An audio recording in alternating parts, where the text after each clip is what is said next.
Keller Williams Arizona Realty brings you Ignite Elementals Session 1 Prospecting with Jacque Grant.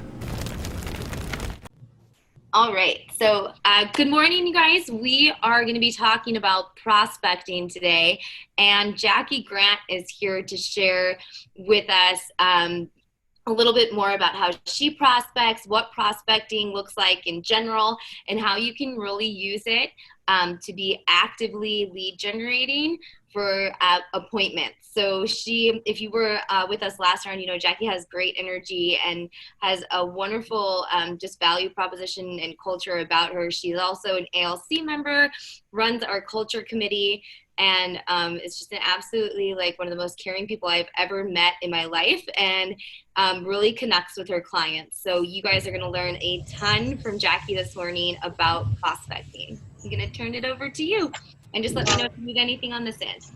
I'm just going to take you everywhere I go for introductions and just call it a day. I tell you what. Well, hello everybody. How you guys doing today? We can unmute for a while. Let's have a little bit interactive, unless you've got a lot of noise going on in the background. But let's unmute a little bit. We're going to talk about prospecting today. One of the things I wanted to do before we really jump in and get started heavily is kind of get a sense and an idea of where everyone is at in their journey in real estate. So Victoria, I know that I had a chance to work an open house with you on Saturday. So I know you're a couple months in, but there's some of you on the call that I don't really know. I haven't had a chance to meet. So I just would love to get an opportunity to kind of see how far along you are. And then as we go along, we're going to talk about different things that you've done for prospecting and dive real deep into what's working, what isn't, and maybe do objection handlers, all those kind of things. So I don't see James. Are you there, James? I am. How are you? Oh, I like doing well. I'm looking Thank at you. that. Sorry. So I've been doing the open house. I've been doing door hangers, doing my sphere of influence. What I'd really like to learn more about is how you do your B2B development, how you work on getting in contact with businesses and people in your area, in your farm area, and how you incorporate them into your business. Okay. That's a good one. Eric, how are you? Let's see. I've been mostly doing door hangers and cold calling. Okay. I've got an open house set up this weekend, and I think it's a good idea for me to do an open house every weekend, at least one. Yeah, that's an excellent way to get started, definitely. Actually, even once you're really far into the business, open houses are a great way to add to your database. Yeah, I'm super excited that they're kind of back and up and moving again. Morning, Thomas. I see you're driving. Yeah, I'm good. You're out prospecting, aren't you? Kind of. How long have you been in? 2 weeks in. I'm 2 weeks real estate journey. I work for BBO Luxury Group, and I've been prospecting by contacting people that I know, my friends, and I mail them a letter with a paragraph and a card and a magnet. And I also plan to reach out to all the realtors in Grand Forks and the county. So reach out to some people in my customer base for my business. So that's my plans. Good. Oh, and around my neighborhood. I've been in my house for 20 years in my neighborhood. I plan to go door to door in my neighborhood. Yeah. Right, you broke up on me a little bit on that last part, but so Victoria, you're a couple months in. Yep, a couple months. Just surviving COVID. I'm sorry, I had to step away for the kids, so I missed part of it. So Okay. what are we talking about? That's okay. Just kind of so I know you've been a couple months in. I was just kind of get a sense of how far people are into real estate, so I get a general sense of, you know, maybe what you've done so far. I know you were doing open houses. That was your first open house? I've sat with a couple people, but Sat with a yeah, couple. Okay. first one I was trying to get with this weekend, and it's not panning out yet. So I Okay. might be back knocking on your door again. Anytime. Yeah, and I've done a Facebook ad and different things too. So. Okay. So there's a difference, and we'll talk briefly a little bit about the difference between prospecting and marketing, because ads kind of line more into the marketing side, and they are tied in together. It's still prospecting, but there is prospecting that's very inexpensive, if not free, and then there is marketing, which starts to pull money into it. Now, an open house can kind of cross both sides, where you're going to be spending some money on your marketing for your open houses, but I think what you will find as you do this, the marketing for open houses is actually pretty inexpensive, or can be. I suppose you could go all out, but you know. So, and Amica, you've sat at open houses with me before, and Amica's actually on my culture committee. So, Thank you. How are you? I'm doing well. So anybody who wants to come and jump in on culture meetings, you guys, all of the ALC groups, as far as their meetings goes, these are all open for all agents. Okay, yes, there's an ALC, but we are very transparent and we want involvement with our agents. So if you guys have a heart for culture, please be sure to join me. So I don't want to take too much more time because we have quite a few people on this call. I was just kind of getting a sense. Is there anybody 6 months or more under their belt already? Can you say that one more time, Jackie? It kind of cut up. Is there anybody on the call that has 6 months more or more on the time? Keith. I have. I've been doing it about 12 years, but I was commercial for a long time. Oh, hey, Keith, I just saw it. Okay. I'm semi-retired, and what I'm trying to do is get back in, and I'm bored to tears. So I want to go back out and start prospecting and do some residential. Okay. Well, shoot, Keith, you could teach this class. No, not at all. So are you going to say? I just joined this brokerage recently. I've been in for about a year. However, I can't say I had the best support throughout the first year. So I'm still somewhat new in that regard. So I appreciate that you're putting this class on. Thank you. Oh, gosh, my pleasure. Yeah, little shout out to KWAZ. I feel like we have some of the best trainers and staff out there. So let's jump in, and forgive my little bit of lack of some of the tech savvy, you guys. So do the best I can here. But I want to share my screen. I want to kind of have you follow along with your Ignite guide. And I have my instructor guide over here. They're not page for page, so again, forgive me a little bit. So prospecting and the marketing are really kind of two different things. So the marketing is the money side, the prospecting is a little bit more of the, in my opinion, kind of the free lead gen. And so we're going to focus today more on the prospecting side of it. I do believe there is an Ignite class, Jackie, correct me if I'm wrong, but there is a specific Ignite class that goes deeper into marketing. Yes, tomorrow's class will be all about marketing, and Casey is actually going to lead that class with all the tech marketing stuff that we have. So that's perfect. Yeah. That's perfect. So obviously one of the lead gen opportunities that we have out there is calling, and cold calling specifically. But one of the first things that they talk about in Ignite is your compliance. And with cold calling, make sure that you understand the rules of what is allowed and what is not, because you can get yourself in some pretty hot water if you are not familiar with, if you're not on the registry for the do not call, you need to have a list.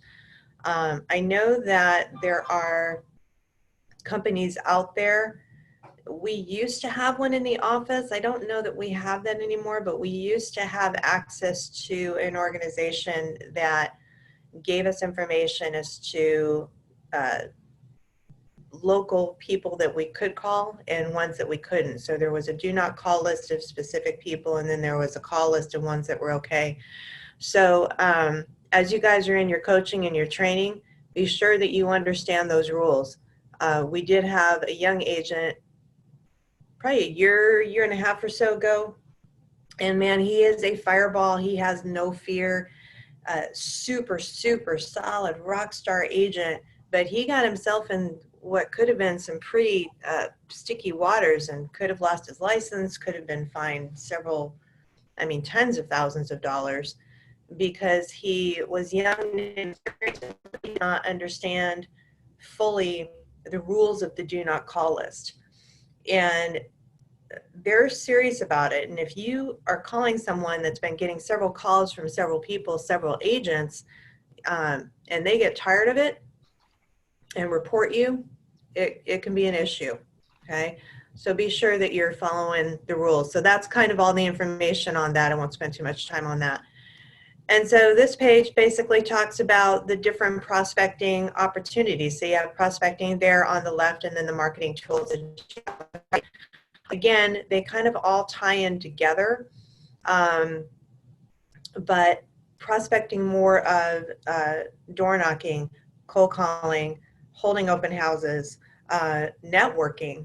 Networking is a great way to do it. Networking doesn't have to really cost any money, and networking can simply be a matter of connecting with your sphere. Social media. What are some of the other things that they've got on there? Like client events. Those are a great way to do. Now that does cost some money, so I guess that could be a crossover as well. But there's several different opportunities for your prospecting. Farming, a geographic farm in your area. Is there anybody on the call who doesn't know what that means when I talk about a geographic farm? Don't be embarrassed. Review it just in case. I know when I started, I had that highlighted in the MREA book, and I remember highlighting farm and going, what is that? Yeah. And too nervous to ask anyone. Okay, so a geographic farm, for anybody who hasn't heard of it, is basically selecting an area, okay, that ideally that you're familiar with. So let's just say it's your neighborhood. So for example, I live in Park Scottsdale. So what I have done is selected a portion of Park Scottsdale, because Park Scottsdale is massive. And so I've selected a number of homes that become my farm, or in other words, an area that I essentially focus on for my marketing, to try to become kind of the local resident expert, if you will. Okay, so those are the areas that receive my regular postcards. They receive my my monthly letters that I send out. If I'm door knocking, that's an area that I'll focus on door knocking. If I'm holding an event, that's kind of the area that I focus on. So for example, I hold an event every fall in one of my local parks, and the invitations are primarily focused in that area. Now, a farm can be as big or as small as you want it to be. You kind of need to make that decision when you're getting started as to, okay, well, how much money am I going to spend on this, especially with the postcards and things, and also being realistic that if you are going to be door knocking to connect with these people, if you're going to all of a sudden jump out there and say, oh, I'm going to do a 500 person farm, okay, are you really going to go out and knock on 500 doors on a consistent basis? Because if you're not, then your farm's too big. Okay, and unless you're on a sizable team that kind of has that size farm, then it's going to be more than you can handle. So ideally, from a money and a time aspect, maybe start with a farm that's a little more manageable, maybe like 100 doors. Okay. And when you're working on getting your geographic farm started, it takes time. So don't let it frustrate you if after 6 months of doing things and connecting that you still haven't necessarily gotten any results from it. Because the last number I heard on research that they've done on it, says, 12 to 18 months of consistent farming, maybe a couple touches a month, is really what it's going to take for that to start turning around, start seeing some response from it. So if you stop it and start it and stop it and start it, you're never going to see any leads from that. Okay, and then you're wasting money, which as business owners we don't want to do. Okay, and don't get me wrong, I have made plenty of mistakes in this very thing, and it takes time, and you're going to have to make those mistakes, and it's hard when you look back and you think, oh my gosh, look at all the money I wasted on this, but that's how you learn and that's how you grow. Okay, so don't not do it because you're worried about making a mistake about it. Just get started. But I think looking back, one of the things I probably would have done differently with my farming is honed in a little tighter on it, because I think you'll get better results from it. Okay. Can I just add to that, Jackie? Because I really agree with what you're saying. And I know when I first started, I initially started with like 200 some homes and really had to rework it, like Jacqueline's saying. And I actually worked it to 100. But finding that place where you really want to be and also thinking what's around it is key. I know obviously coming from Illinois is a little different, but I was able to set up a farm in townhomes, right? So I was thinking turnover that was that was in walkable distance to a train station, that was in walkable distance to the downtown small businesses. So really kind of thinking that, and what I love that you said is you were super honest that it takes a while to turn over people in a farm. And I think that's really important to hear.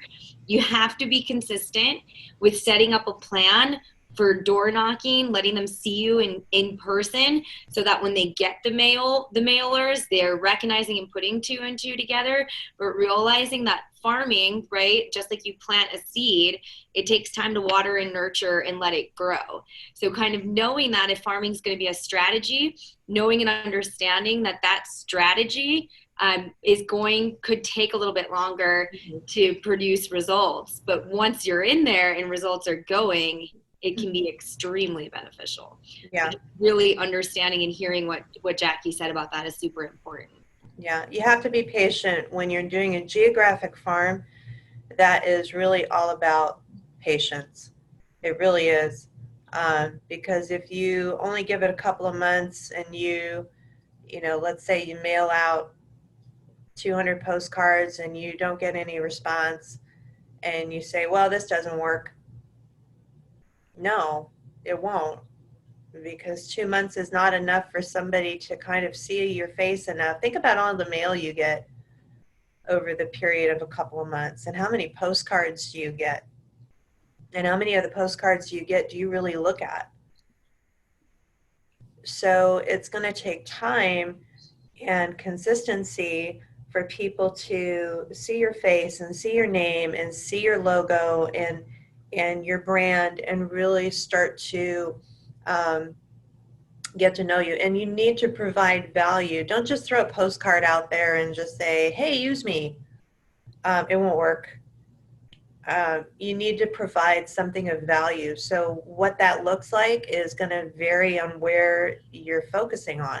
So, and something of value could be something as fun as local restaurants. Okay, specials that they're having up that month, so it does take research. So some of the differences between the marketing part of it and the prospecting part of it is the marketing is obviously more, it's money intensive. It's passive. It really is. And then you'll get long-term results. The prospecting side of it is more time intensive. Okay. It's less focused on the dollar side of it. There is some money involved in it, but it's much more time intensive. So the door knocking is time intensive. The learning about the community, your geographic farm, if that's what you choose to do, is time intensive. Because if you're sending out a consistent flyer or postcard or something that's talking about activities in your local area, you're going to have to put time into researching that. Okay, so you have to decide what you have time for and what you don't, and just kind of, focus on that. So it looks like they've got going right into kind of geographic farming, actually is right along this line with the door knocking model. So just kind of going to, what is page is that?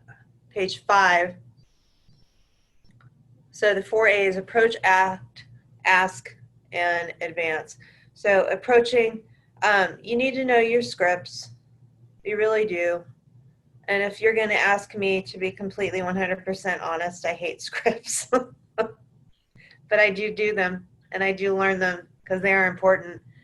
And it's a way for you to kind of know how to handle objections when they come up. Do I use them word for word? Absolutely no, I do not.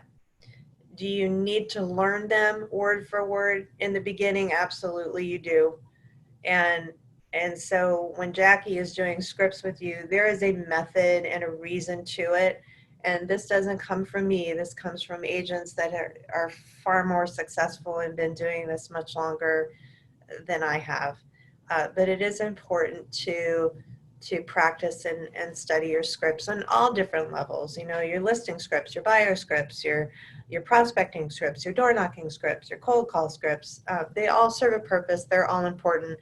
And if you ever go to one of Kristen's Cole's classes, which I highly recommend everyone does, she is a rock star with the scripts, and she doesn't follow them as far as, word for word at all. But if you're listening to it and you know the script, you go, oh man, that's a script all the way down. But she's just talking. You'd never know. Yeah, any opportunity you get to go sit on one of Kristen's classes, you guys need to do it. Tell her I said so, because she's awesome. All right. Sorry, I'm trying to follow both yours and mine here, making sure I'm not missing anything. So forgive me. And something that you were saying too about scripts, which I think is really important, as we're learning them and we're practicing them, we're our biggest critic. And like you said, when you listen to Kristen and you reflect back, you knew that it came from a script. But the person that you're knocking on the door of, or a person that you're working with, buyers, sellers, they're not going to know that all the things that we're talking about are coming from scripts. So I think sometimes we have to remove that limiting belief too. Yeah. When we're having conversations with others. Like, we recognize it now because we're with all of us that are working on it and practicing it. But when we go out into the so-called real world, right, the people on the other end of the door or the phone, they don't know that that's what we're doing for the most part. No. Now, okay, so that actually brings up a really great point. So if you guys have ever received a spam phone call, okay, from a marketing company, and you happen to answer the phone, okay, which I try not to do anymore, and you can hear a script coming a mile away, and I mean, and it's almost like they're reading it. Hello, my name is Jacqueline Grant. How are you today? And that's how bad some of these scripts actually sound, okay? And usually when you're reading them together, they do actually sound that bad too. And so that's not how it's supposed to come across, okay?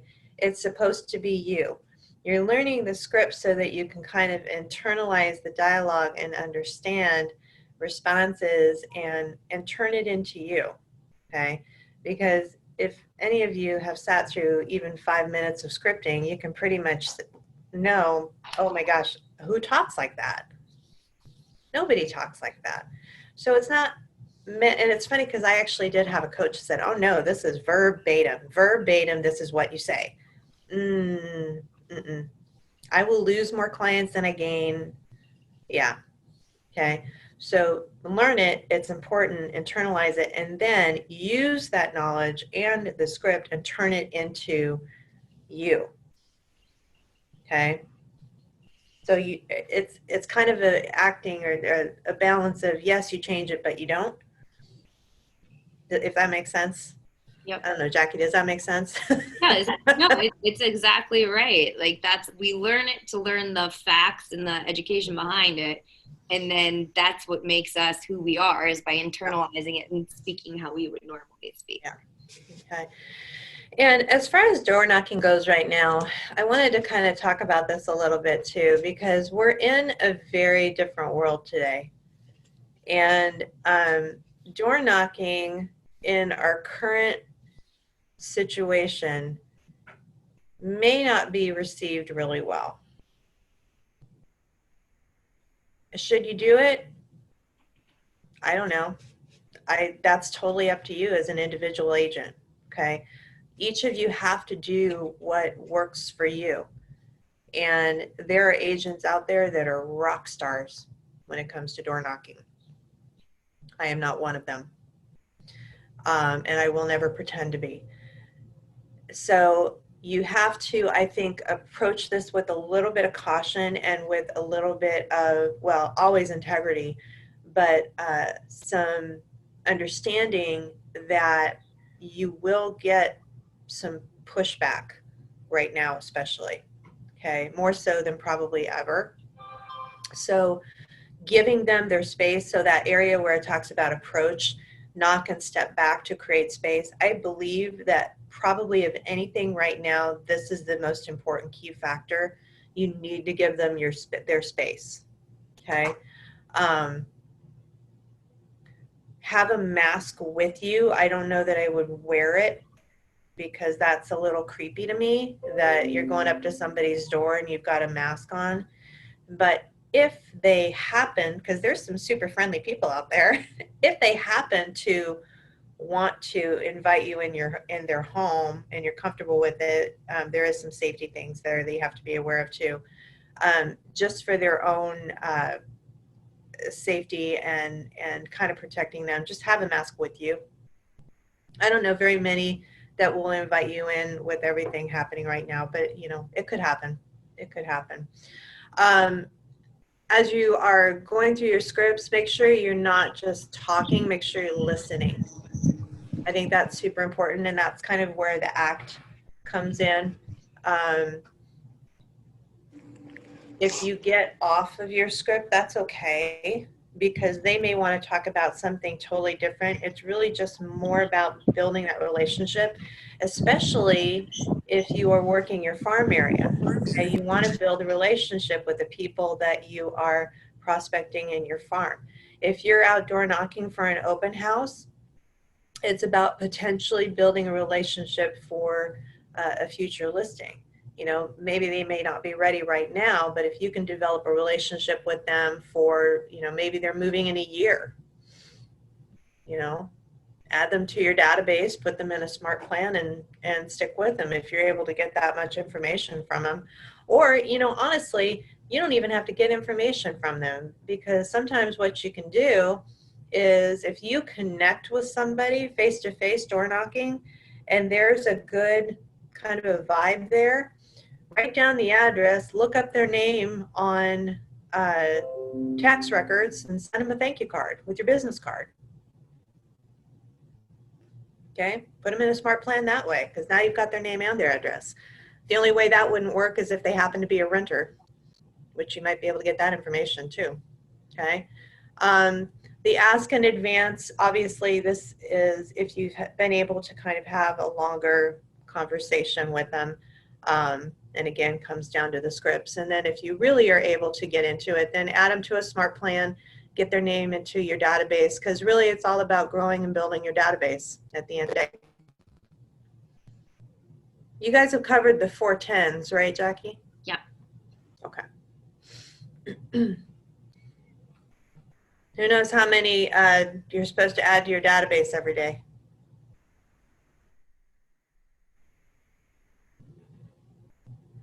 Anyone? Anyone? 10. There you go. Yeah. This is why I don't like Somebody everybody actually on mute. I Can know I there's say a lot of something about background door noise going on. What's that? Can I say something about door knocking, like Jacqueline was Yes. mentioning about someone inviting you, and I got invited in yesterday to see their home. It can happen. So it can It happen. can happen. Yeah.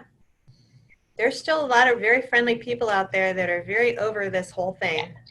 And, you know, and if you're comfortable with it, so you do have to be a little careful, especially Ambica as a female agent. You know, Well, I was with my husband, oh, just walking, and they realized I'm an agent, so they invited us in because they wanted to show us their remodel. yeah. So, I That's mean, awesome. I don't know if it's considered a lead or not, but like, you know, Did you add they them to knew your, did you add them to your database? yes. Good. Stay in touch with them. They're absolutely a lead. Yeah. Send them a thank you. Talking about how, you know, certain things about the remodel that you liked. Right. And put them on a smart plan. Okay, sounds good. I I still need to learn more. No, just kidding. And you know, and they may not be ready to move for 10 years, but how do you know their next door neighbor isn't? Right. Yeah. You know? And all of a sudden Right. you've created a great relationship with these people, and they're talking to their neighbor and says, oh man, you know what, we're getting relocated. Yeah. I can't tell you how many times that's happened with me, It does happen. Now I can see it. you know? So Yeah. just because you have the relationship with one person, that's a referral. So Mm-hmm. it doesn't necessarily mean that your relationship with a person has to be where the business comes from. I mean, it can be a matter of them giving your name to somebody else. And that's all part of prospecting. You know, Right. referrals are a prospect. That's part of your sphere. Okay. And a sphere doesn't necessarily have to mean somebody that's in your close, super tight network. You know, sphere can be very broad. Okay. But that's absolutely a lead. So prospecting methods, so door knocking, agent to agent referrals. Okay. Are you working on your agent referral network? Okay, that's a big one. So shoot, I should have gotten into command earlier. That's okay. I was going to show it to them if you're not. Yeah, so go to, Jackie, if you can share it, go to command and show them where the referral key is. I'm actually going to walk them all the way through it later beautiful. after you're done. Mind. So if you want to briefly talk about like why it's good, I'm going to show them all the steps. So Oh, that's great. Oh, good. You just saved me a spot. There you go. Yeah, so agent to agent referrals, people are moving into the city all the time. Arizona is a huge hub for transfers. So why not connect with a couple of agents in each one of the states if you can, and especially focus on the areas that are really, so California, huge, Washington, Oregon, all of the West Coast states are huge hubs. I feel like all of a sudden Utah's become kind of a big one. I've gotten a few referrals already from Utah in a very short period of time. And then of course, East Coast, we get a lot of New York. We have a ton. Think about the number of people from Chicago we have here, or people from Ohio. Minnesota is a huge network of people. Wisconsin. So connect with some agents out there and let them know that you're the local expert. Are you? I don't know. Jacque, do you just randomly select out-of-town agents and say, hey, I'd like to connect with you, and if I get anybody going your way, I certainly would refer you? Or how do you pick them, or how do you generally? I would research them a little bit. I like working with other KW agents personally. It's not necessarily that I do that every single time. I've certainly had referral to referral, agent to agent referrals with non-KW agents, but I know the training and the support that KW agents get nationwide. So to me, that's valuable. If I'm sending out a referral, I want to make sure that that's a quality agent and somebody who has the knowledge and the training to get the job done well for my client. If they are sending you someone, they kind of want the same assurance.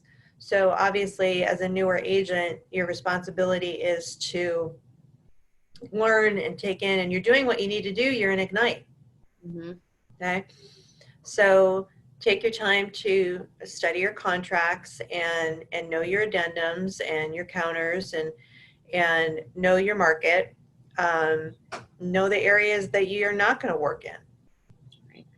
Okay.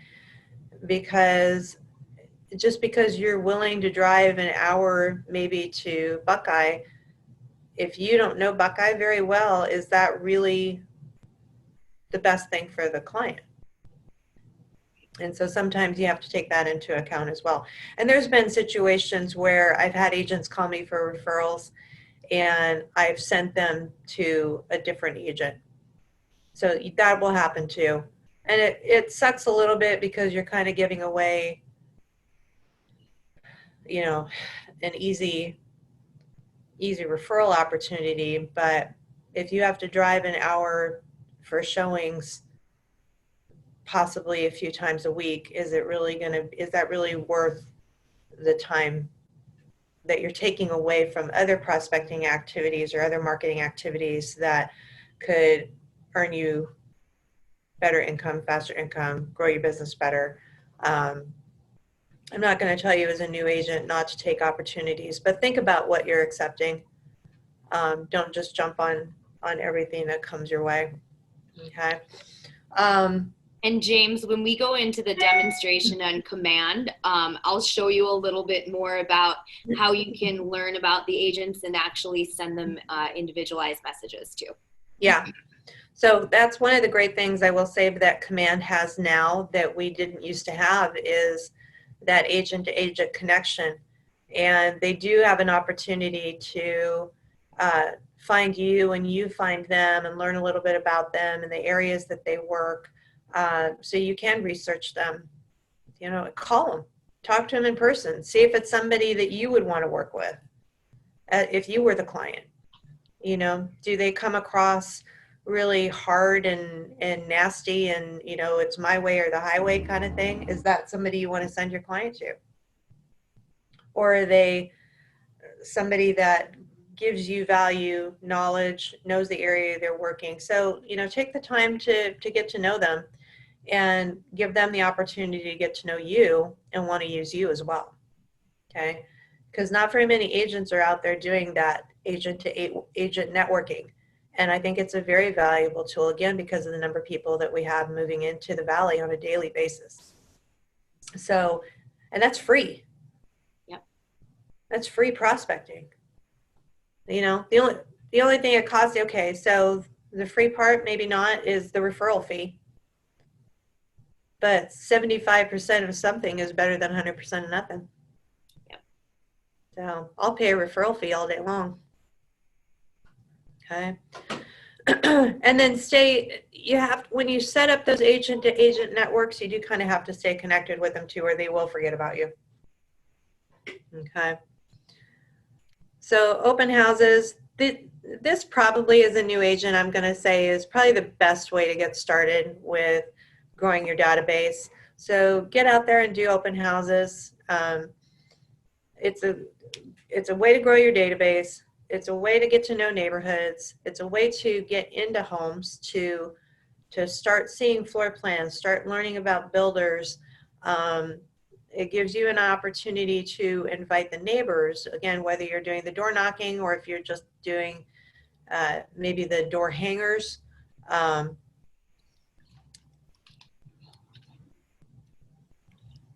Yeah, and the face-to-face, sorry, I'm just kind of, again, going back and forth between the two. But the one that Victoria and I did this past week, you know what, Victoria, we might actually get an offer from that agent that brought their client in. But there were 3 other groups that came through, 2 of which did not have an agent. So I've already been able to connect with one of them. And that's one open house that cost me $20 in a $700,000 neighborhood. So open houses are a great way to go. And I've had several clients that I have met at open houses. And don't ever let an agent tell you that you can't sell a house at an open house. Mm-hmm. I've sold several of my listings at open houses. It's a great way for buyers to come in and look, you know, maybe they don't have their agent with them. Their agent wasn't able to come. I never ever tell a client that's a bad thing. You know, tell your agent to come by when they have time. Okay.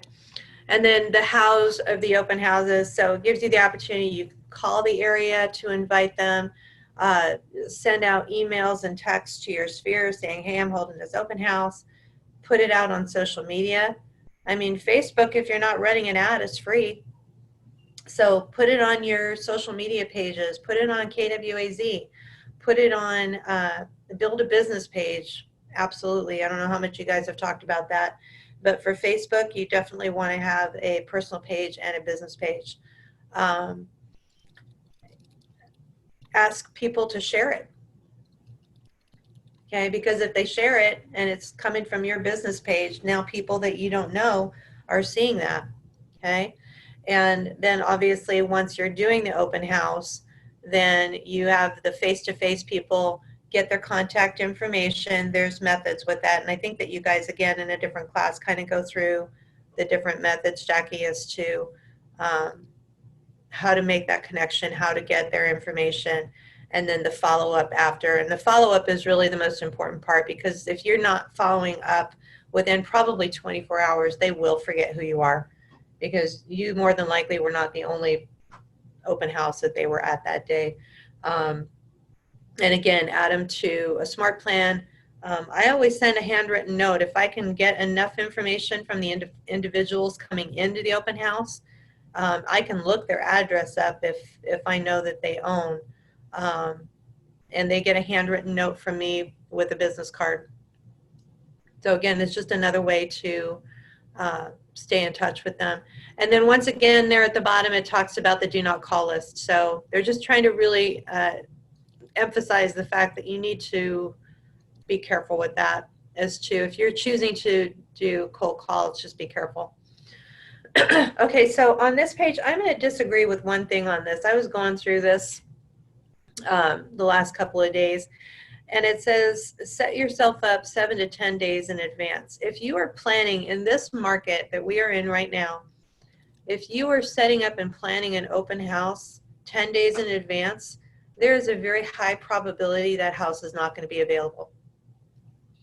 Okay, so 10 days is kind of far out right now. We're 50% below our normal average inventory right now in Maricopa County. Okay, we should be at about, for an average number, we should be between about 30,000 to 35,000 homes in Maricopa County. That comes straight from Cromford. I think the last number I saw, we were just under 15, right around there. So we're super tight on listings, but we're still having a lot of buyers come in, and we're in a hot seller's market. And we lost a little bit of time there, maybe about 3 weeks, where buyers were putting on a pause, but boy, they picked right back up. So with a low inventory and a high number of buyers, houses are going fast. Even the ones that aren't fantastic homes are going fast because that's all they've got to choose from. And some people, they have to move. It's not a matter of want, it's a matter of have to. So if you're trying to plan an open house 10 days in advance, you might be wasting your time. So typically, if I'm doing an open house, let's say on a Saturday, okay, I will start looking on the Sunday before, okay, if it's not my own listing, okay, I'm talking from a new agent standpoint right now, okay, I will start looking at the open house that I want to hold for that following Saturday, maybe on Sunday, okay, and then start reaching out to pick out 3 or 4 if you can find them, and then start connecting with the listing agents that own those listings as to whether or not they want you to hold their house open. And it will honestly depend on the agent, the team. There's lots of factors that go into it. I know the writer team is typically pretty open to you guys holding their listings open. BVO is typically really good about it. I'm open to it with certain clients. You know, it depends on the client sometimes. Vacant properties are always great to hold open. But so that's me personally. I don't start really planning and prepping for an open house outside of my own listings until probably maybe 5 or 6 days before. Okay. So then maybe so once you have it set and you know what you're going to be doing, then start working these activities. So start generating your social media post. Okay. Put together a really nice Facebook post, Instagram if you have it, put it on Twitter, put it on LinkedIn, you know, as many platforms as you want to get it out there, okay? Post it on your KW mobile search app. The sign in the yard, if it's not your listing, you're not going to do that. So I'm not sure really what that's talking about. You're not going to put up an open house sign on a Wednesday if you're not holding the house open until Saturday. I think maybe they might have been referring to maybe a rider or something, open Saturday, blank time. Yeah, yeah, if you've got a writer or something like that, yeah. I would probably focus more like on the door hangers, invite the neighbors, kind of do, you know, maybe 50 homes around the open house and just have door hangers. I know that they make the door hangers that you just write the address in, or you can print out labels with the address, and those are super simple. And then you can just walk the neighborhood and leave them on the doors. Or if you're going to door knock, then that would be the area that I would focus on, and maybe do that on the door knocking on Thursdays so that they have some time, okay, to plan out their day or to invite other people. Because why wouldn't you want to help select your neighbor, right? And then post it again. You're going to post it online more than once. You definitely want to keep it out there because it'll get buried in the feed and people forget easily. So put it out there. And then Saturday, you're going to get there early, make sure you get set up, get yourself organized. Maybe do follow-up calls if you've connected with some people in your calls that said that they might be interested. Maybe do a call that morning and just remind them. They just wanted to remind you, I'm holding the open house today, would love to see you. And then sign placement is really important. I was talking a little bit about Victoria too. I won't go into that real deep in this one, but your sign, be careful you don't lose your signs. If you're putting them in wrong spots, or if you don't know the city sign ordinances, the city will come pick your signs up. So if you're not on a team, that gets expensive. Jacqueline, can we stop for just a second? There were a couple questions that came up in the chat box, and I think I'm typing back to most of them, but somebody had asked about, do you in particular use a vendor to get your phone numbers from? You pay a company for that? I do not pay for it. My title company. So that comes back to another area of prospecting, honestly, and especially early on, is start developing relationships with the organizations that you're going to be working with the most. Your lenders, your title companies, home inspectors, contractors. If you start developing relationships early on, then that comes back in a tremendous bounty later. Okay, title companies want to help you. Good title companies want to help you. They want to help you with your marketing. Not that they'll pay for it necessarily, but they're going to help you set it up. I have my title company sets up so many things for me. I just had new buyer and seller brochures made for my open houses. They're beautiful. I couldn't have created that in a million years. And I didn't spend any time on it. I just said, here's the information, and they put it together and it looks amazing. So that's, again, a lot of the upfront stuff that you do as a newer agent is start connecting and creating and making those relationships. And KWAZ has a lot of really, really great preferred vendors. Mm-hmm. So, I mean, Movement Mortgage is in the office. Mm-hmm. So start making some connections. Start asking other agents about, you know, title companies. Who have you used? Who have you liked? Start making phone calls. If you don't know any lenders, you will. They will come out in droves.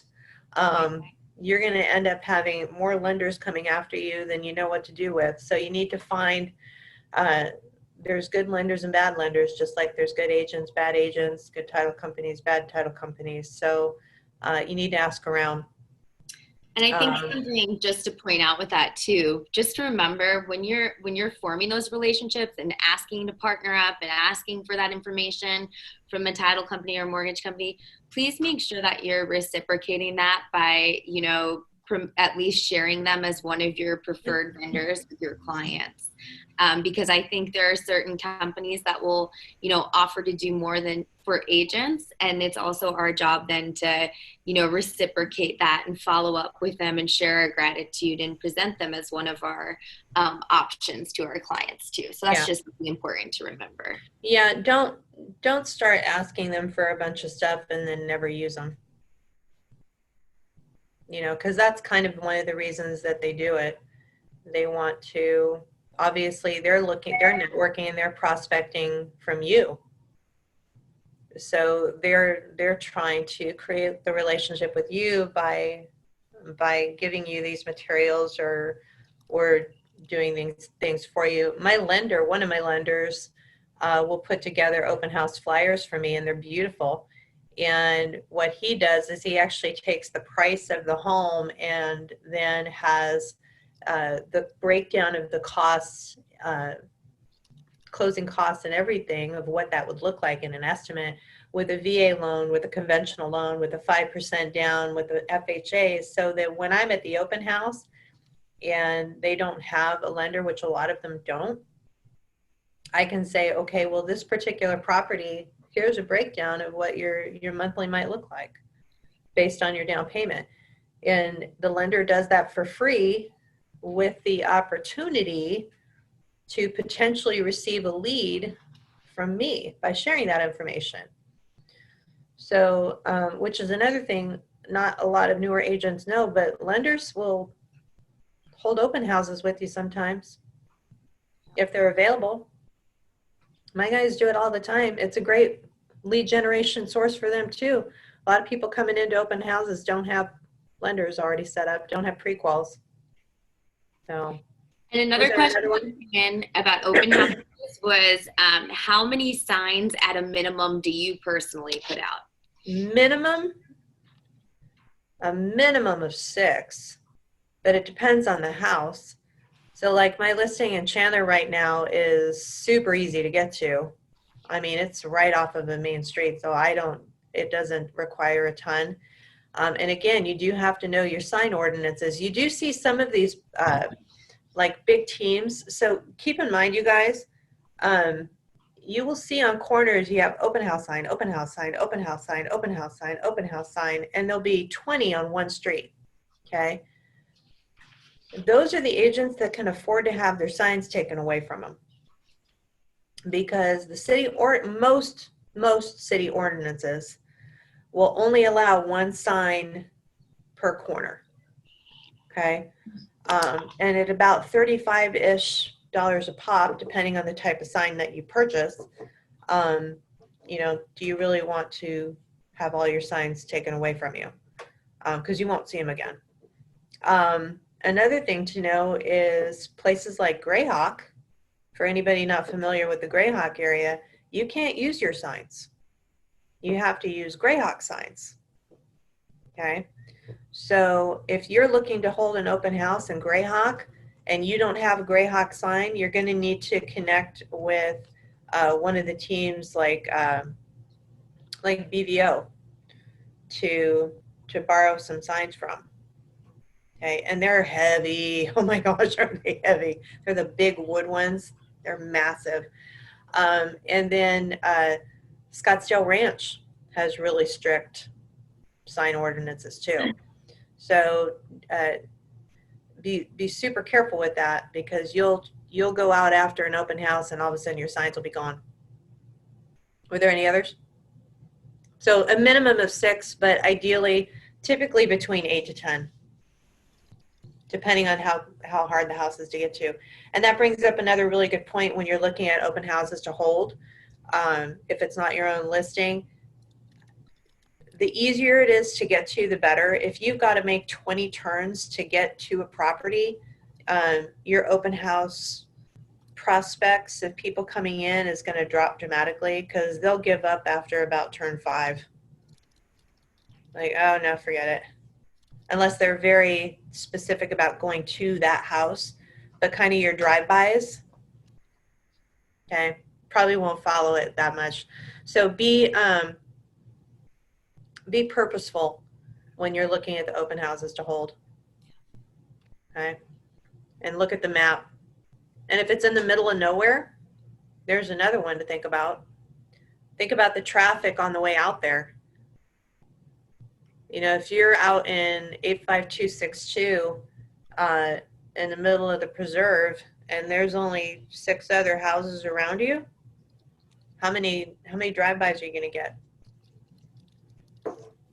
Okay, so just be purposeful when you're looking at your open houses. Jackie, how many hours do you typically sit at an open house? And do you find certain times of day is more beneficial? So I've kind of gone all over the board. I used to do 4 hours on every single open house, and I know that there are some teams out there that's really what they want you to hold. I have found personally that 2 to 3 hours is a little more ideal, especially if it's your own listing, because and even if it's not really, but you're condensing that time frame for people to come in, okay? And when you're showing a property, and again, especially if it's your listing, if you have people coming in and there's more than one group in there, then all of a sudden this house looks like it's the super hot house. And so psychologically, that does generate more interest in people going, ooh, there's something about this house that people like, they want to see it, okay? So I wouldn't necessarily do less than 2, because it takes work to get an open house together. I've heard some agents that do as little as an hour, which I just don't know. I don't know. That seems awfully short. But 2 to 3, and then Saturdays, pretty much any time of day is Saturday. A Sunday, I have personally found that on Sunday morning, because a lot of people do go to church or brunch or things of that nature, the afternoons on Sunday tend to work better for me. And then during the week, boy, it will just vary on the house, honestly. You kind of have to play with it. During the school year, if you can catch the moms on their way either to picking the kids up or after picking the kids up, so maybe around like a 3 to a 5 time frame tends to work pretty well during the week. So, or early in the morning. Honestly, I've had some good showings early in the mornings during the week too, when people are on the way to work, which is weird. You wouldn't think it works, but it actually does. Again, it depends on the house. So probing questions, yeah, when you're interacting with people at the open house, the yes and no questions, they're not going to dive deep with you. So part of your script practice is knowing how to phrase questions that aren't necessarily yes and no. So a difference in that would be, oh, are you from the area? Oh, yeah. And that's all you get. Versus, where in the area do you live? Okay. Or let's see another one. How long have you been looking for homes? Okay, so staying away from kind of the simple yes or no questions. Yeah, and then going right back to adding got to add to your database, guys.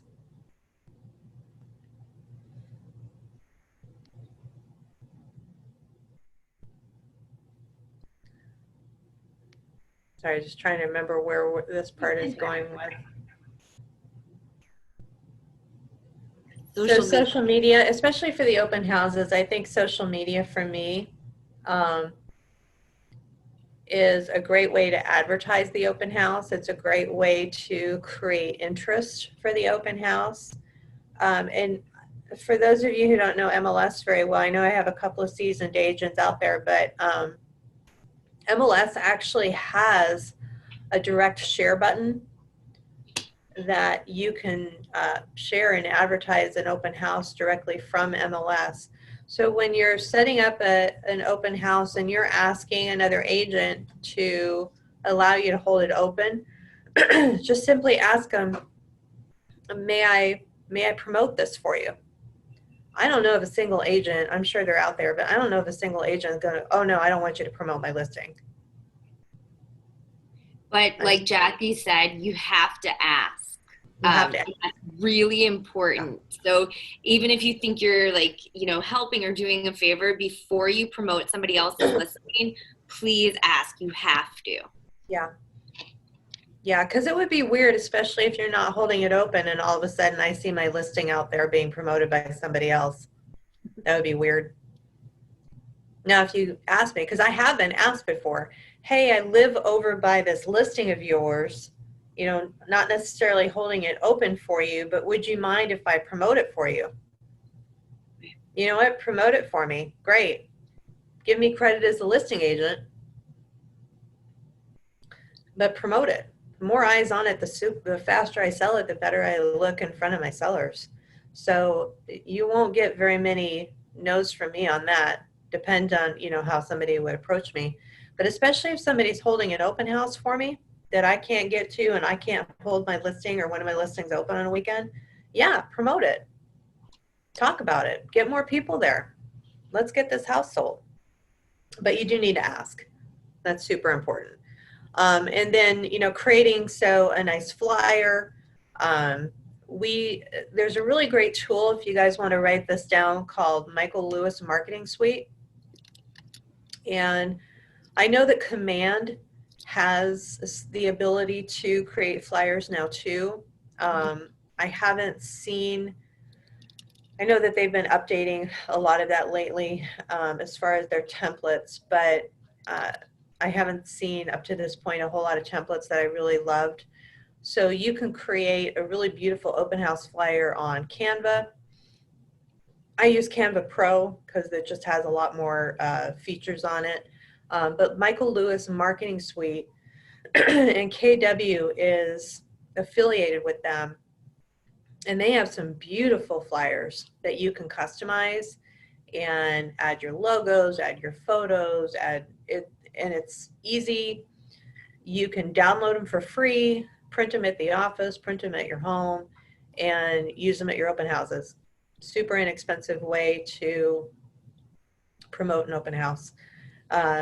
You can download them and then use that as your social media share. And they look super professional. I really like them. So Michael Lewis Marketing Suite. And then they have other things like they have the door hangers that you can order. So you can customize and print all kinds of stuff. And because we're KW AZ, we do have a relationship with them. So we do get a nice discount and a nice break. Another company that you guys might look into if you don't have signs yet, open house signs or otherwise, buildasign.com also has a relationship with KW, and I've been able to get a couple of new signs from them that I thought were reasonably priced. I think they were having a sale too at the time, which was even better. But easy, they turned out really, really nice. They have tons of options, lots of customizable features. They have writers. So that's a great way to get some of your signs if you need to as well. And just a reminder on signs, the office does have some for you to check out. PC, we have some for you to check out. If you're part of a team, your team has some for you to check out. So before you go ahead and make any purchases, if it's not in your budget, make sure that you're asking there as well. Jacque, have you used that pre-open house app that got introduced to us at the office right before kind of leaving? Someone was asking about that. Do you find that there are a lot of agents using it? I have used it. I have not had success with it yet. Okay. But it's early, it's new, and I don't think a lot of people know about it just yet. So, you know, time will tell whether or not that becomes a solid tool to use or not. I personally have not had a lot of success with it to this point. But it doesn't make it a bad thing. It just means that, you know, it hasn't been something that I've had success with yet. And then again, kind of going back to your posts on social media, make sure you ask people to share them. Ask your sphere to share it. Ask your lender to share it. Ask your title company to share it. My home warranty gal shares mine. So the more people out there that see it, the better opportunity you have of having people come to your open house. I honestly was really nervous this last weekend with my open house that Victoria was at with me, because we're just reopening, and I really was not sure as to the amount of people that would be coming out. And so I communicated with my client. I said, you know, it's a little bit of an unknown right now. I said, we could potentially have a no-show, even with all the advertising that I did with it. I was pleased that we had some people come out. So that was a good sign to me. So I think people are kind of tired of all of this, and you still keep your clients safe as far as social distancing. I didn't shake people's hands, which is really hard for me. But just trying to respect people's space, because while some people are over it and they just don't want to deal with it anymore, some people are still very nervous about it. So you always want to maintain that respectable distance and still follow your guidelines as far as, you know, 6 feet. And yeah, I'm a handshaker, so that's hard.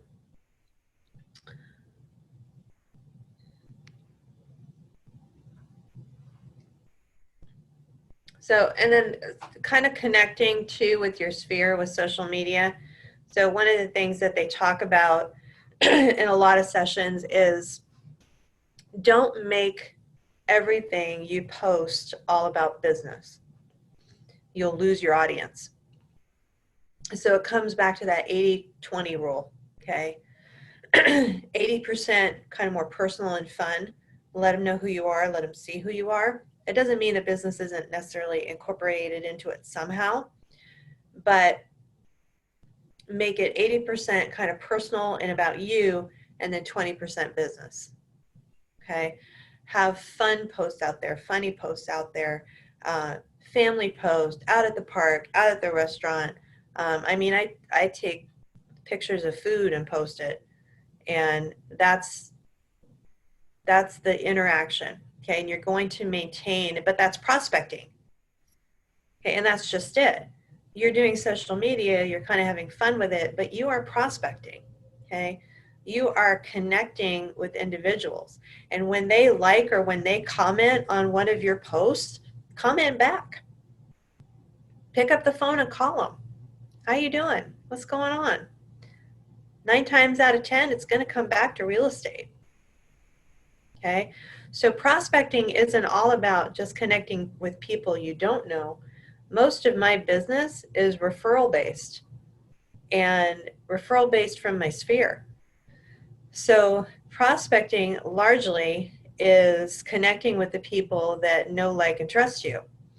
So the social media is a fabulous way for them to connect with you, and then it's an easy turnaround for you then to reconnect with them.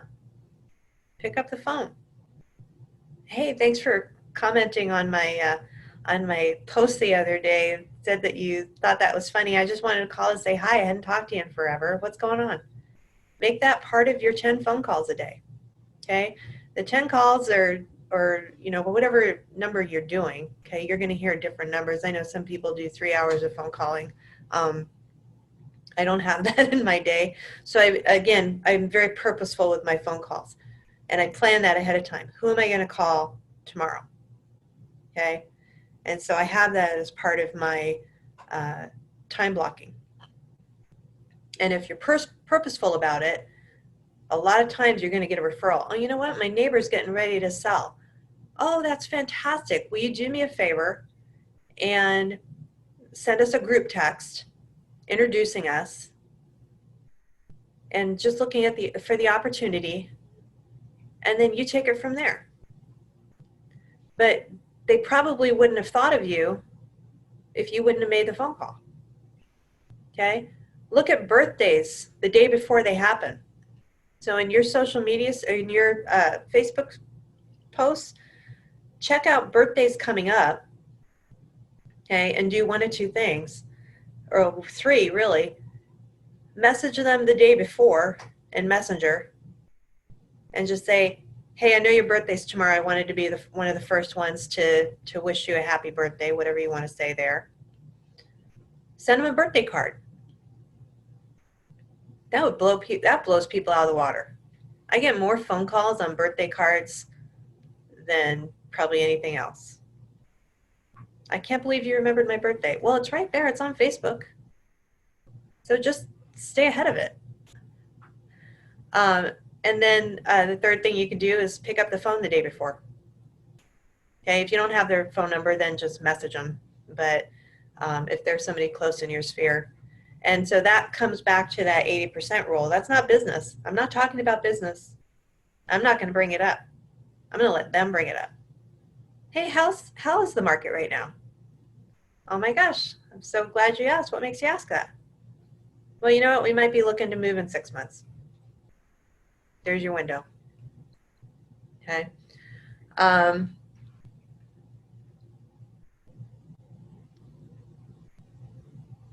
And Instagram, and I fought this, and I'm still kind of fighting it and still kind of learning about it, but Instagram is becoming a more important tool. So if you guys have an opportunity to get on an Instagram class, I would recommend that. Let's see. Okay, so I thought this was I liked this page, Jackie, when I saw this one. There are countless ways to prospect, okay? Everybody's personality is different, okay?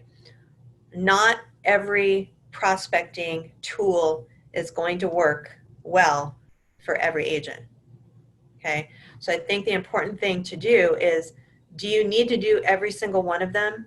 In the beginning, my answer would be yes, okay? Because you're not going to know what you're going to be successful at and what you're not going to be successful at if you don't give it a try, okay? So I did cold call.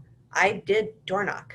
I did all of the activities, okay? And then it wasn't until I got a little further into my business and into my training and into my knowledge that I started really saying, okay, what are the top 5 things that work well for me in prospecting? Top 5 things that work well for me in marketing, okay? That answer is going to be different for every single person that's out there, okay? And it really is going to be based on you. What are you good at, okay? Are you good at scripts? Are you good at just a natural dialogue with people that you don't know? Then cold calling you might be awesome at it. So maybe that's a fantastic way, and free, for goodness sake, to connect with people and start adding people to your database. Okay. Are you more a relationship kind of person that you're able to connect a little bit more on a deeper level? Then maybe you start networking. Okay. And I don't mean like a BNI network. I mean, start networking within your sphere. Okay. Get together with people for coffee and your title, your lender. I had more coffee meetings probably my first year. That I don't know how much coffee I had that first year, but it was a lot. Just trying to meet people and get them to meet me face to face. There's a much different connection face to face than over the phone, and much different in Zoom. I know we're doing a lot of Zoom stuff right now, but it takes that personal touch away. So I think the face-to-face for me is really important, and it creates a relationship that then people want to work with you. They want to refer to you. Okay. So make those connections. Are you a really good party planner? Well, maybe client events are great for you. I love client events. Now, they're not such a great thing right now because you can't get any place that'll open up for enough people more than 10, but clients are a great way to network, or client parties.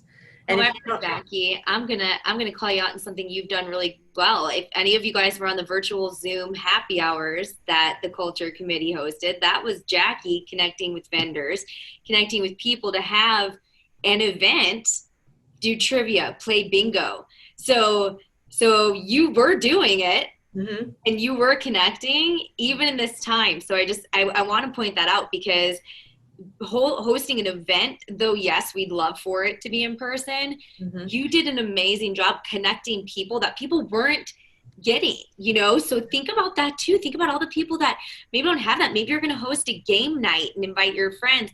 Like, be the connector. Be the connector. Yeah. You don't have to spend money. We were talking about this on an earlier Ignite.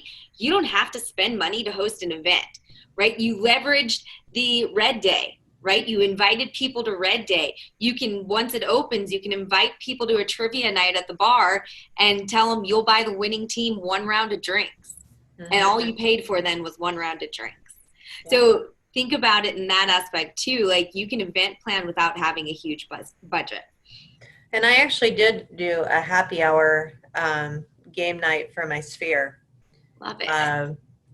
Because when we started having some of the success with the agent ones early on, I thought, people want this, especially when it was like we were really, really tied down and nothing was open and everybody was freaking out. I had a huge turnout on that. Now, it was a little tricky in the sense that because, different friends, they have different personalities. And so I did have a couple of them that were kind of monopolizing a lot of the conversation. But it was still fun, and it still gave people the opportunity to, and actually it turned into kind of a networking thing, because I have a gal that does skincare and a gal that's a cosmetologist, and all of a sudden they were switching phone numbers, and so it almost turned into a little networking event. But it was a good way to connect with people, and it was prospecting. I was purposeful about it. I was intentful in who I invited. Okay, I didn't open it up just to my entire sphere, and it did. It worked out great. So that's a fun little activity, and it didn't cost me anything. I'm already on Zoom. So, and we played trivia, and it was super fun. And we kind of put the pause on the virtual open, or the virtual happy hours, just because some of our turnout was starting to, as things were opening up and people were able to get out more. But we might still do them, once a month or so. We just want to have a reasonable amount of turnout so that the games aren't super awkward. So, all right. So coming back to this page, do your prospecting, all of it. Find out what works for you. Okay. So column 1 is supposed to be like what are some different lead sources? Okay. What are some different prospecting opportunities? So let's open it up. Everybody take themselves off mute for a second that can. Time is it? Okay, I've got a few minutes yet. Right? How late does this go, Jackie? We're going to 10:15 today, but whenever you're good. If I don't get to command today, I'll get to tomorrow. So no worry. Going to what? 10:15? Yeah, if you could wrap your part up by 10, that would be awesome. But if we're going over and having good conversation, it doesn't matter to me because I can always carry my part over. No, I'll probably be done. So I want to open it up to everybody. So other than kind of what we've talked about, okay, I want to have you guys brainstorm just a little bit about other different lead opportunities, other different prospecting ideas that you would have out there. Because there's a couple I have not brought up yet on purpose. So what would be, somebody throw something out there, what would be a potential lead source or a potential prospecting activity that hasn't necessarily been brought up today? How about a group you belong to, like a church or a social group, a temple, you know? Yep. Who said that? It was Eric. Hey, Eric. Yeah, so that was actually one of the ones I hadn't brought up, so good job. Yeah. Good stuff like schools, sporting events, that sort of thing. Yep. Yeah. So one of the prospecting activities that I do with my business is I work a lot with teachers, a lot. And so and it's prospecting marketing, again, it's that line because I do spend some money on it, but I host teacher events. So, and it doesn't have to be a massive event, but, you know, I'll go host a lunch for them at school, or I'll get involved with the school PTO. And they're usually several times a year hosting a teacher luncheon. So I just get myself pulled into it. You know what? I'll provide the cake. I actually have my own logo, my own brand that I use for teachers and other heroes. And my bakery actually makes my cake with my brand on it. I bring business cards and I supply a bunch of the supplies, and it's a great prospecting activity. So churches, same kind of thing, you know. And with the churches, you don't really even necessarily have to be prospecting. That's, again, that relationship that you develop over time, and that becomes part of your sphere. What would another one be? Connecting with like local businesses. Mm-hmm. Yeah. So it's not just about calling title companies and lenders. What about plumbers, electricians? What about the local baker that could sit in open house with you? Stagers. What if a stager came and sat in open house with you? You know? That would be awesome. They could answer all kinds of stuff for somebody looking for ideas. And Can I ask a question? Hello? Hello? You there? Can you hear? Yep. Yeah. Is that Ambika? Yes, it's Ambika.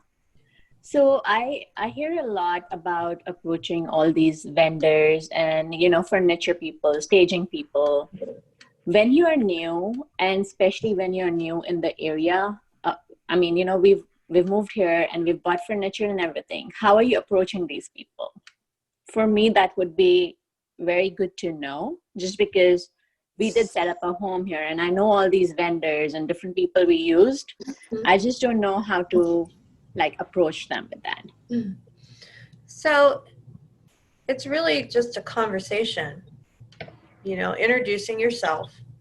Right. And letting them know that you're trying to develop a network of, and it depends on who you're talking to, but, you know, a network of vendors. So you're talking to, let's say, a furniture company. Right. Okay. Say, I'm a realtor and I am always looking for great places to send my clients to. And obviously, when people are buying a new home, a lot of what's involved is they want to buy new furniture. So I want to make a connection with you. Can you tell me a little bit about your store? Tell me a little bit, and obviously it depends on this. If you're talking with American Furniture Warehouse, you know, that place is massive. If you're dealing with something on a little bit of a smaller, more custom scale, with maybe a higher end client, then that could be a deep relationship that you can gain with someone. So it's a conversation. It's just like developing a relationship with anybody else in the industry. Just honest with them. Tell them what you're doing.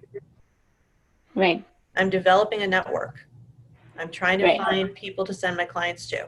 And they will 9 times out of 10 absolutely be open to it. Now, that doesn't always mean they are going to send you people. They may have 100 agents they work with. That doesn't mean that you can't create a great working relationship with them, because then you become the rock star for your client. Okay. So just approach, like, you know, approach, but not overthink it maybe. I tend to overthink sometimes, so. I was going to tell you, don't overthink it. They're going to, you're coming from contribution, because you're coming to say, we moved here, you did such a great job for us. I'm a realtor, and I would love to be able to share your information with all of the clients that I work with. What's the best way in a few sentences? I approach businesses like this. I would say in a few sentences, I want to highlight you, right, as a vendor. Think about this. If you were to go to Yelp and read a 5-star review about yourself, what would you want it to say? Okay. And that's what I would put in. And I didn't, and honestly, like, I was a huge lover of social media. So I found a place that I truly loved. If you go back to my Facebook page, you can actually find it. On Wednesdays, I went to this place back in Illinois. It's called Homeworks. And I had Homeworks Wednesdays. And I would go in, and it was a smaller place. It wasn't a huge company, but they were kitchen and bathrooms. And every week I'd go on at Facebook Live, and I'd go with someone in the company. We'd get on live, and she'd talk about a feature. Maybe one week it was a luxury feature. One week it was, I don't want to spend a lot of money, but I want to upgrade my kitchen a little bit. How can I do that? And we talked about handles for the cabinets and the drawers, and finding like some of those companies that you can do that with, and creating that plan, which is something I'm happy to talk more about with you all, because I think Jennifer and I were on a call last night. I think she laughed at me because I think my answer is there's a smart plan for that. You can literally set your businesses up on a smart plan. You could set everybody up on a smart plan. And so we have like lots of ideas to that, and I don't want to steal the rest of Jackie's time, but don't overthink it. Go in and have fun with it. Like, you're going to be able to share their information with the world. So most, like Jackie said, 9 out of 10 are going to be happy to give you that information and work with you. Yeah. Okay. So I 100% agree with Jackie. Don't overthink it. Yeah. Because I think sometimes if we overthink it, then it's not going to come out natural. Just be natural. You're introducing yourself to somebody new. You are coming from contribution, from a sense of you are trying to make a connection. You're trying to find companies to connect your clients to. And if it turns into a great network referral, back and forth, great. If it doesn't, but you just found somebody fantastic to refer a client to, again, you're going to become a hero for your client, and then you're going to have more opportunities to get referrals from your clients. So, yeah, don't overthink it. Yeah. Sounds good. Thank you. Yeah. You're welcome. Another one I was going to talk about, this is just kind of, I think this is more of a individual homework thing for agents. When things open back up a little bit, a coffee shop. Okay. Set up your laptop. Put like one of the things that I did, I had 7 levels of communication next to my laptop. Now, I didn't necessarily do it on purpose. It wasn't necessarily on accident, but it wasn't on purpose either. I had just set it down and was doing something on my laptop, having a cup of coffee, and somebody came over and started a conversation about the book. And they turned into a client, and they turned into a good client. Because I had a book sitting next to my laptop that had something to do with business. It didn't even have to do with real estate. That's prospecting. But if you're just sitting at home having a cup of coffee with nobody else around you, then, you know, you better be doing some other activities like social media or, you know, calling. That's so funny that you said that about the book, and this is so embarrassing because I actually have to look at the back of my computer because I don't know what it says. Mine says realtor at work, open for questions. And I'll tell you, when I came out here to interview, I sat at a Starbucks waiting for Joe, and 3 people in that Starbucks made conversation with me because of it.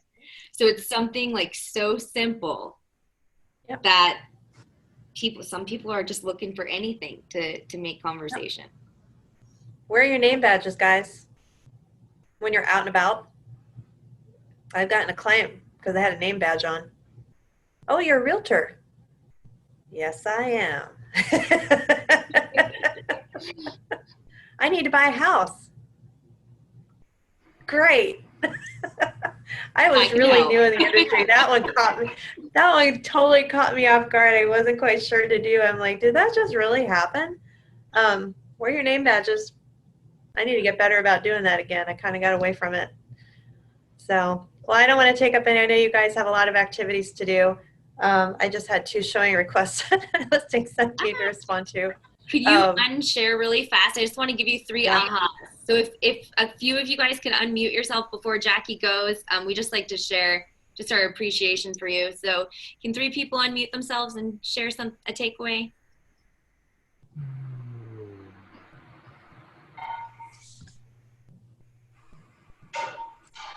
Hello. Yep, we can hear. Who said hello? Be fearless. That's what I learned. Good. I did with this call and actually took notes, the marketing Lewis suite, the stuff about open houses and cold calling. And I'm brand new. I mean, I'm just at my second week at Keller Williams. I still have this meetup. Yeah, thank you. So I really appreciate it. And the one thing that I really appreciate is the do not call registry, because I have been wondering about that, how to access that. That's one thing that stuck in my mind when I was in school, the do not call. I want to be careful about it. Yeah. So that's why I kept asking questions about the EIN. I really want it I really want it going. Thank you, Jackie. I know we used to have something in the office with coaching. I don't know if we still have it. I don't think we don't have it, because Kate and I found a link prior to our first Ignite that I put in the chat box for everybody. Leilani's just referring to a certain question on there that I was trying to scramble through notes and pay attention, so I had to stop looking through my notes. So I'll get it to you by tomorrow's Ignite at the latest. Yeah, I mean, of any of the things to just be careful and cautious of, that would be one of them. One more person. I have a whole list. I can't narrow it down. I seriously made a list. And congratulations. Hopefully you'll have that offer pretty soon. I told you you'd sell it. Yeah, I'd love to sell it. Well, we have the market right so much before they shut us down. So. We know you got your showing request, Jackie, to go take care of and sell your house. So thank you so much for sharing your morning with us. We really appreciate you. And just in case when you go to leave, because I know you and I signed out through the same one, if you could just choose leave meeting instead of end meeting. Otherwise, we'll all perfect. Okay, thank you so much. You're welcome, guys. I hope you got a little of it. A lot. Bye. Bye. Thank you. All right, you guys, I'm going to give you a little bit of a rundown, because I think talking a little bit more about business to business and social media, just themes and setting that up, I'm going to tack that on tomorrow after Casey, because Casey is going to give you like the command show. And I'm super excited about that. So I can kind of tag those things on to the end tomorrow. What I wanted to take a minute to show you, because I think, yeah, we have about 5 or 6 minutes left. I want to show you that referral network part of command. So let me pull up my command here. And this is really cool what you can do with it. Again, I think my new phrase is going to be, there's a smart plan for that.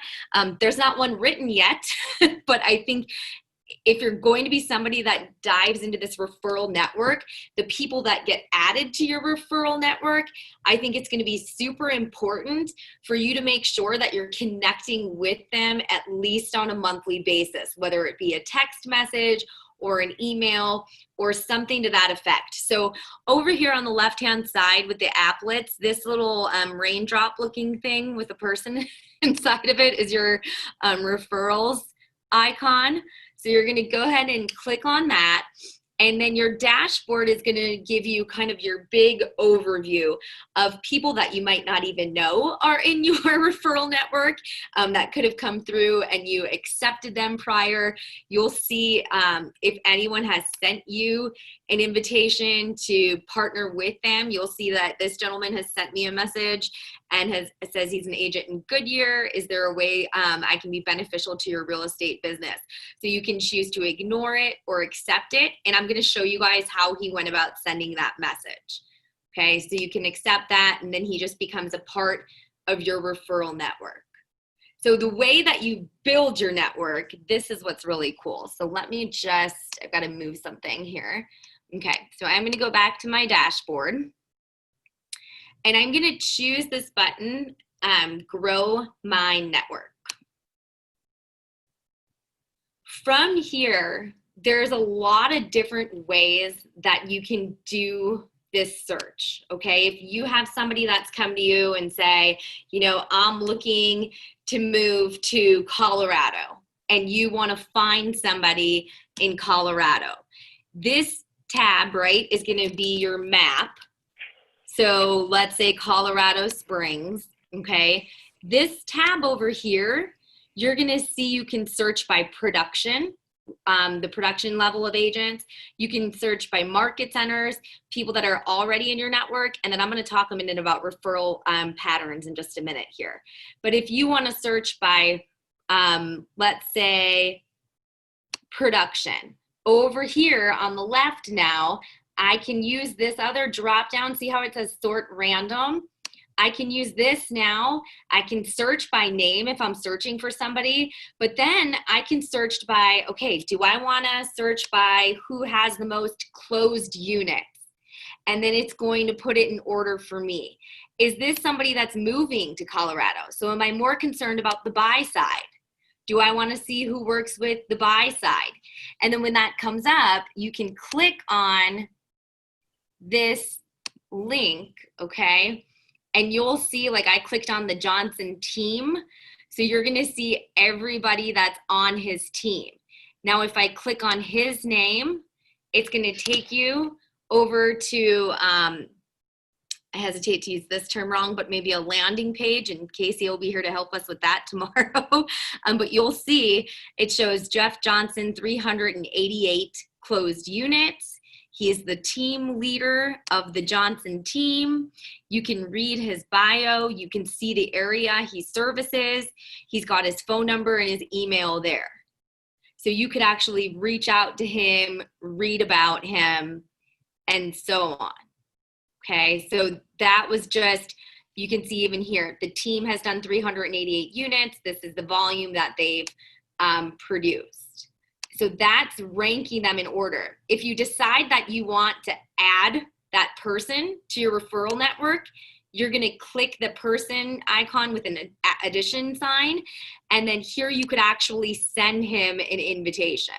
Okay, so you can say, you know, hi Jeff, my name is Jackie. I'm from the Scottsdale, Arizona area. There are many people looking to move out to Colorado Springs. I would love to partner up with you and work together if we happen to know of anybody moving to and from our cities. Have a great day. Here's my website. Here's my phone number. You know, you can set something up to stand out when you send the invite rather than just sending it without a message. okay?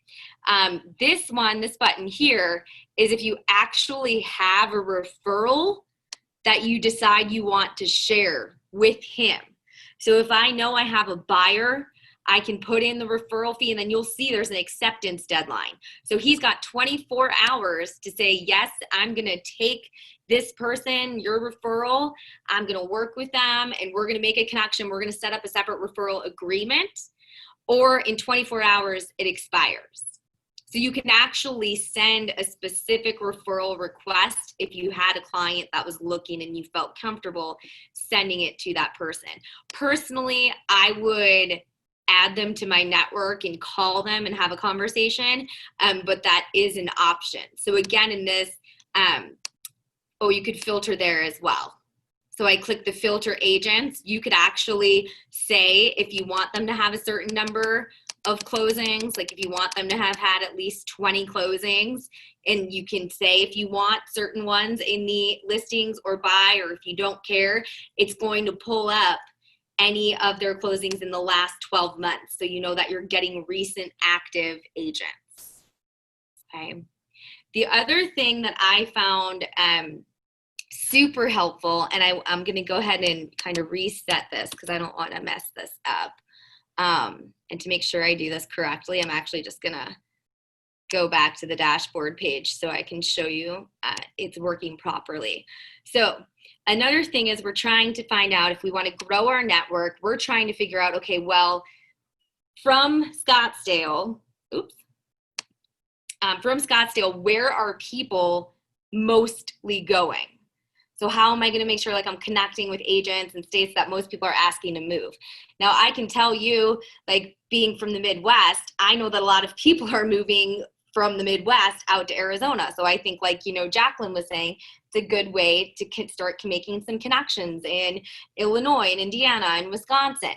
But the cool thing here, if you go to this drop-down menu and you choose referral patterns, okay, you can actually see the referral pattern.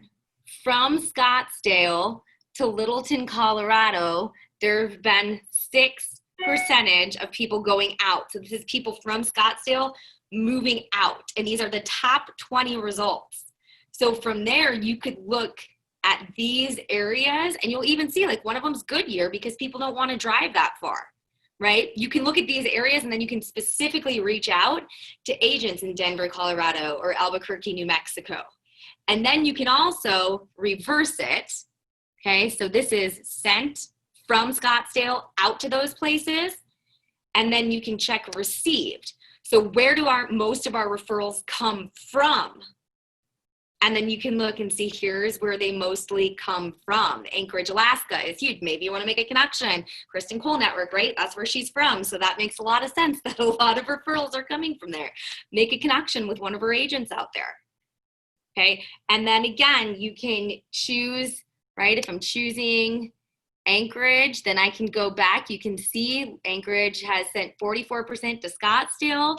And then I can go back and I can search for the Anchorage Market Center or Anchorage top producers. And I can search that in that way to make a connection. So I can go over here and I can say closed units. And there you can even see, right, that Kristen Cole Network is at the top of that list. And then I can go ahead and she's in my referral network already. If she wasn't, I could add her and send a message. And then you keep track of that by going to my network. And you can see I have 142 people in my referral network. So that might be something like if you didn't know that that existed, and sorry, I think my command is just being a little bit slow to load here. If you didn't know that existed, maybe you want to look at it and look through it to make sure that who the people are in your network. And if you don't know, maybe take a little bit of time to clean that up before you start adding people to it so that you know what's going on, so you can send notes back and forth and kind of start to get a smart plan together for that.